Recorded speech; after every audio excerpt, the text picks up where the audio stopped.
जय हिंद। मैं आर के मिश्रा और आप देख रहे हैं के एम टीचर क्लासेस।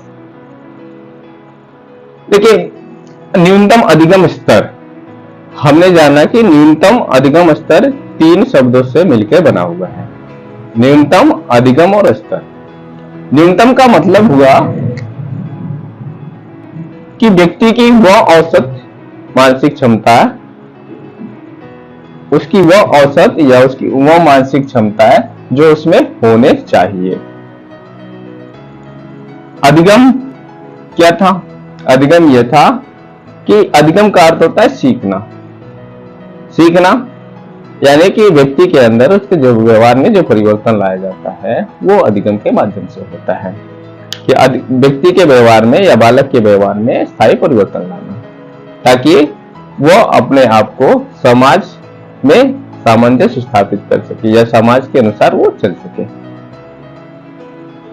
या अपने जीविकोपार्जन को समाज के अकॉर्डिंग कर सके। साथ ही साथ जो लेवल होता है, स्तर होता है, स्तर यानी जो व्यक्ति की मानसिक क्षमताएं है, मानसिक योग्यताएं है, तो वो मानसिक योग्यताओं के आधार पर किसी निश्चित समय में उसकी क्या उपलब्धि है यानी उसकी प्राप्त उपलब्धि को बताता है स्तर। तो ये था। इस प्रकार आप कह सकते हैं कि ये न्यूनतम अधिगम स्तर एक ऐसी प्रक्रिया है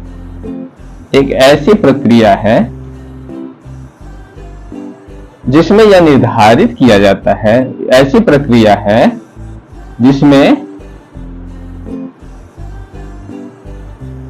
यह निर्धारित किया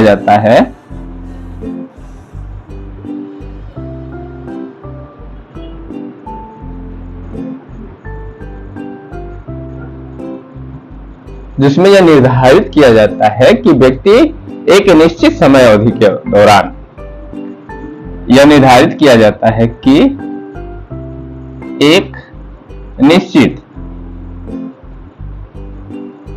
समय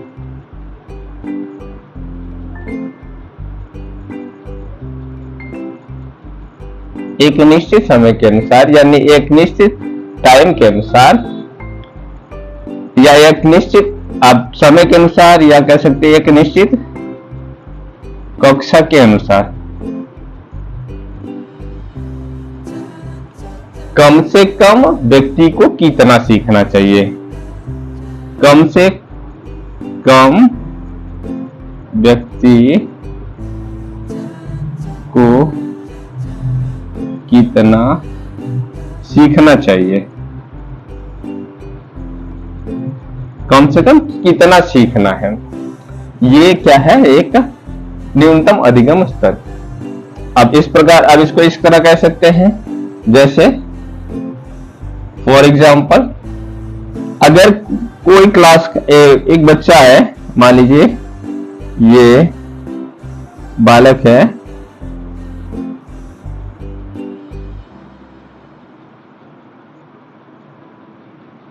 ठीक,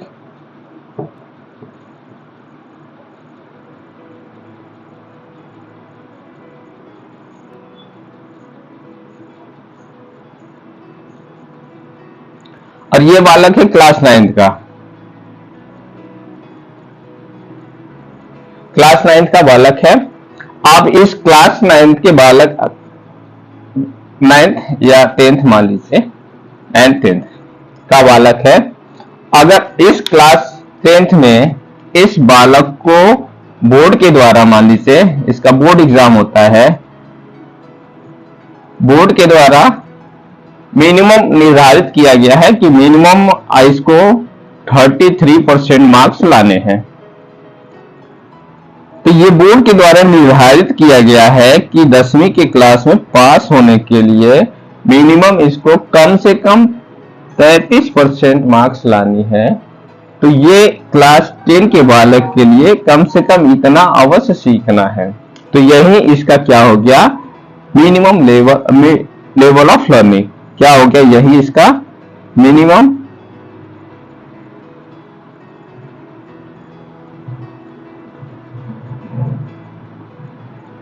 लेवल ऑफ लर्निंग। कम से कम इस क्लास में इसको इतना सीखना होगा, यानी इतना इसको जानना होगा, तभी ये पास हो सकता है। तो यही कहलाता है minimum level of learning. Clear है? अब बात करते हैं कि इसकी आवश्यकता क्यों पड़ी। मिनिमम लेवल ऑफ लर्निंग की आवश्यकता क्यों पड़ी, क्या आवश्यकता थी इसकी?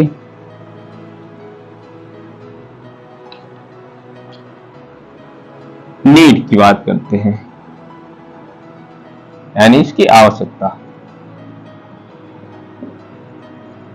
मिनिमम लेवल ऑफ लर्निंग की क्या नीड्स थी? देखिए, सबसे पहला नीड इसके यह आता है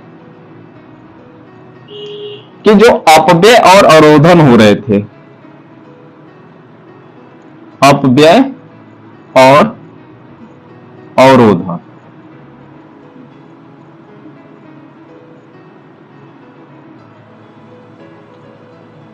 अपव्यय और अवरोधन की समस्या को समाप्त करने के लिए मिनिमम लेवल ऑफ लर्निंग की जरूरत पड़ी। देखिए, ये अपव्यय और अवरोधन जो प्राथमिक कक्षाएं होती हैं उसमें ज्यादा होता है कि बच्चे एडमिशन ले लेते हैं, एडमिशन के बाद बीच में छोड़ के चले जाते हैं, या एक ही कक्षा में बार बार फेल होते हैं, तो एक ही कक्षा की शोभा बढ़ाते हैं।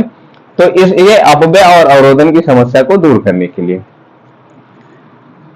ठीक, अपव्यय और अवरोधन की जो समस्या थी उस समस्याओं को दूर करने के लिए इसकी जरूरत पड़ी।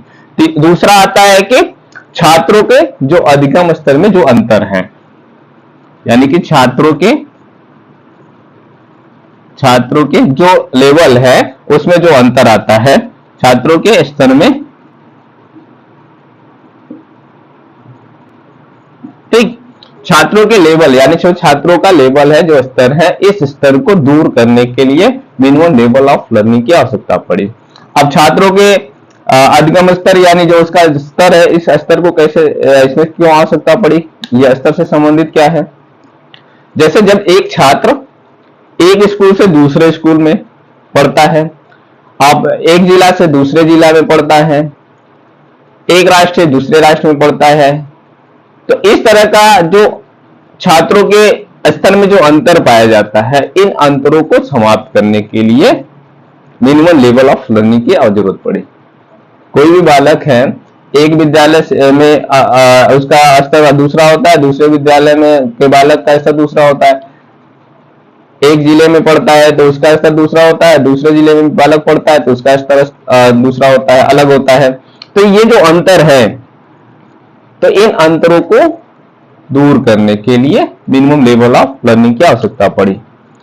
तीसरी आवश्यकता क्यों पड़ी कि जो इस समय जो शिक्षा का स्तर गिरता जा रहा है, उस स्तर को बचाने के लिए या उस स्तर को ऊंचा उठाने के लिए मिनिमम लेवल ऑफ लर्निंग की जरूरत पड़ी। शिक्षा के गिरते हुए स्तर,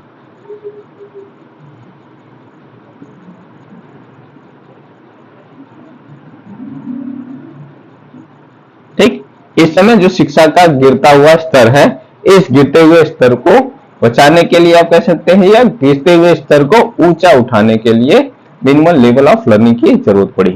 क्लियर है यहां तक?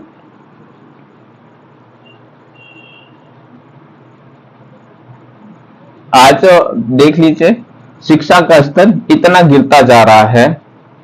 अगर प्राइमरी विद्यालयों में बात करें, एलिमेंट्री स्कूलों तक बात करें, जहां पे इसकी बहुत ज्यादा जरूरत होती है, वहां पे प्राथमिक विद्यालय या एलिमेंट्री विद्यालय तक ये नहीं पता है कि बच्चों को क्या पढ़ाना है, उसका स्तर क्या है, उसको क्या सीखना है, कैसे सीखना है। इस तरह का कोई एक मिनिमम लेवल ऑफ लर्निंग निर्धारित नहीं किया है, मिनिमम शिक्षक स्तर नहीं निर्धारित किया गया है कि बालक के लिए करना क्या है, बालक को कितना सीखना है, पास कर देना है, एग्जाम दे या ना दे, फेल तो करना नहीं है, उसका कोई एक मिनिमम लेवल निर्धारित नहीं किया गया है कि मिनिमम लेवल होना क्या चाहिए।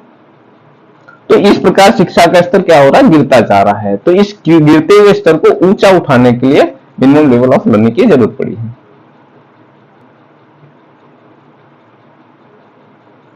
क्लियर है यहां तक?